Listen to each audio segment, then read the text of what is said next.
আজকে আপনাদেরকে আমি বলবো যে আপনি কেন ইউটিউবের মধ্যে ভিডিও বানিয়ে ব্যর্থ হয়ে গেছেন, কেন বা আপনি একজন সাকসেসফুল ইউটিউবার হতে পারেননি।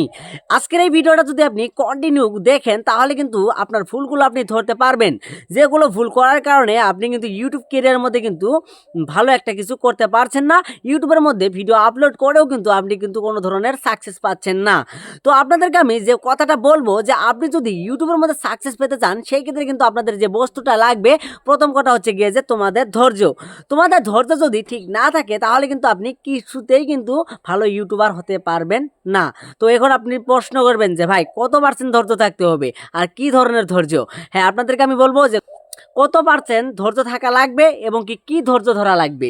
তো প্রথমত আপনাদেরকে বলি যে আপনি যদি ইউটিউবের মধ্যে ব্যর্থ না হয়ে যদি আপনি সফল হতে চান, সেক্ষেত্রে তোমাদের কিন্তু ধৈর্য লাগবে। আর সেই ধৈর্যটা হচ্ছে গিয়ে যে তোমাদের ইউটিউবের মধ্যে কিন্তু লং টাইম কাজ করে যেতে হবে। তো আপনাদেরকে আমি এক্সাম্পল হিসেবে আমাকে দিয়েই আমি বোঝাচ্ছি। আমি কিন্তু ইউটিউবের মধ্যে কিন্তু 3 বছর যাবৎ কাজ করছি, আমার এই টেক মাস্টার 20 ইউটিউব চ্যানেলের মধ্যে। এছাড়াও কিন্তু এর আগে কিন্তু আমি অনেক ধরনের কিন্তু ইউটিউব চ্যানেল ক্রিয়েট করেছিলাম এবং সেখানে কন্টিনিউ ভিডিও আমি আপলোড করেছিলাম। তারপরেও কিন্তু আমি সাকসেস পাইনি। কিন্তু আমার মাইন্ডে কিন্তু একটাই বস্তু ছিল, সেটা হচ্ছে ইউটিউব, যে আমি ইউটিউবার হব এবং ইউটিউব করব। আর এখন দেখতে পাচ্ছেন যে আমার ইউটিউব চ্যানেলের মধ্যে 3000+ সাবস্ক্রাইবার হয়েছে এবং আমি কিন্তু আমার ইউটিউব চ্যানেলটা কিন্তু মনিটাইজেশন করে আমি কিন্তু সেখান থেকে টাকাও কিন্তু আর্ন করছি। তো বলবেন যে ভাই এটা আপনি কিভাবে করলেন? হ্যাঁ, এটাই আপনাদেরকে আমি বলবো। যে এই যে আপনাদেরকে আমি বলছিলাম না যে ইউটিউব করতে গেলে কিন্তু প্রথমত যে বস্তুটা লাগবে সেটা হচ্ছে গিয়ে যে ধৈর্য।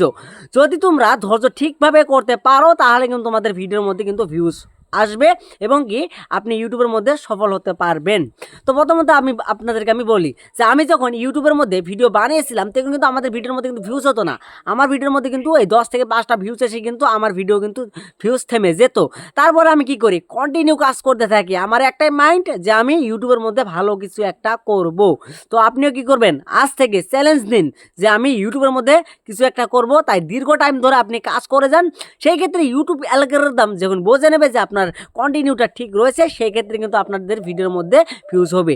ভিডিও কিন্তু অনেকেই বানায়, কিন্তু এর মধ্যে থেকেই 100% মানুষের মধ্যে শুধুমাত্র 10% মানুষই কিন্তু ইউটিউবের মধ্যে সফল হয়, আর এবং 90% মানুষই কিন্তু ইউটিউবের মধ্যে ব্যর্থ হয়। এর কারণ হচ্ছে একটাই, সেটা হচ্ছে গিয়ে যে ধৈর্য। তো আজকের থেকে আপনি কি করবেন, আপনি ইউটিউবের মধ্যে একটা ধৈর্য ধরে ভিডিও তৈরি করেন, তাহলে কিন্তু আপনার ইউটিউব চ্যানেলটা কিন্তু গ্রো করবে। পরবর্তীতে আপনার যদি একটা ভিডিও ভাইরাল হয়ে যায়, সেখান থেকে কিন্তু আপনি মনিটাইজেশন পেয়ে যাবেন। যেমনি আমি কিন্তু একটা ভিডিও কিন্তু 3 বছর আগে আপলোড করে দিয়েছিলাম, আর সেই ভিডিওর মধ্যে কিন্তু 2 বছর কোনো ভিউজ আসেনি, কিন্তু এই বছরে কিন্তু এই রকম পরিমাণ ভিউজ এসেছে, যার ফলে কিন্তু আমি আমার ইউটিউব চ্যানেলটা কিন্তু মনিটাইজেশন করতে পেরেছি। তার পরবর্তীতে আমি ওই আরেকটা ভিডিও আপলোড করি, সেই ভিডিওটা কিন্তু আমার ভাইরাল হয়ে গেছে। এই যে আমি কিন্তু কি করেছি, ধৈর্য ধরে এই কাজগুলো করেছি। তো আপনিও কি করেন, কন্টিনিউ কাজ করেন, ধৈর্য ধরে কাজ করেন, তাহলে কিন্তু আপনার ভিডিওর মধ্যে ভিউজ আসবে এবং পরবর্তীতে আপনি আপনার ইউটিউব চ্যানেলটাকে মনিটাইজেশন করে নিতে পারবেন।